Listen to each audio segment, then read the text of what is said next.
मी नसतो आणि मी नसतो तर माझं भावविश्व नसतं. आज तुम्ही लोक माझ्याजवळ आले नसते, मी तुमच्याजवळ येण्याची हिंमत केली नसती. हे जे काही मला दिलेलं आहे ते फक्त कविता आणि कवितेमुळे. शिक्षक सर्वच असतात, प्राध्यापक सर्वच असतात. उत्तर महाराष्ट्र विद्यापीठ असे 7-8 विद्यापीठ आपल्या महाराष्ट्रात आहे, पण 7ही-8ही विद्यापीठातल्या प्राध्यापकांना जग ओळखत नाही. पण माझ्या कवितेमुळे या सगळ्या विद्यापीठामध्ये लोक ओळखतात. अरे बाबा ना आंबेडकर या सर.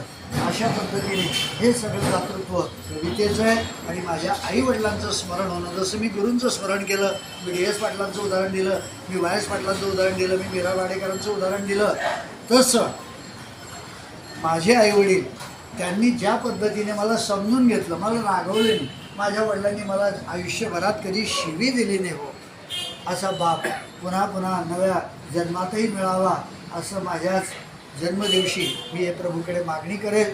आणि तुम्ही सगळ्यांनी अशी आई की जी हृदयाच्या आधाराने आजारी असताना सुद्धा जिने माझ्यावर नितांत प्रेम केलं. आईवरच्या कवितांमध्ये तिचं वर्णन आलेलं आहे माझ्या काव्यसंग्रहामध्ये की माझी आई काय होती. आजच्या दिनी आईवडिलांचा आठवण हे स्वाभाविक आहे, म्हणून त्यांच्या पुण्य पदास मी वंदन करतो. आणि तुम्ही लोक सगळे माझ्या जीवाभावाचे आहात. भाऊनी सरांनी, प्रवीण भाऊनी, वर्षिकर डॉक्टरांनी, परेश भाऊनी ज्या पद्धतीनं माझी स्तुती केली की त्या स्तुतीला मी पात्र आहे की नाही मला माहिती नाही. कवितेने मोठा झालो हे मी मान्य करतो. कवितेने ओळख झाली जगात. आईने जन्म दिला, तिने बोट धरून चालवणं शिकवलं. कवितेच्या पोटी मी जन्माला आलो आणि तिने मला बोलणं शिकवलं. दोघी आयांना मी तुमच्या सर्वांच्या साक्षीनं वंदन करतो, साष्टांग नमस्कार करतो. आणि तुम्हा लोकांच्या ऋणात मी राहू इच्छितो. तुम्ही एवढी प्रभू रामचंद्रांची प्रतिमा मला भेट दिली.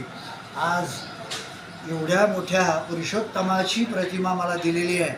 मी निश्चितपणे अनुनय करण्याचा कसोशीनं प्रयत्न करीन. ही फुलं दिलीत, ही शाल दिली, या फुलांमधला जो गंध आहे तो माझ्या हृदयी मी साठवून ठेवील.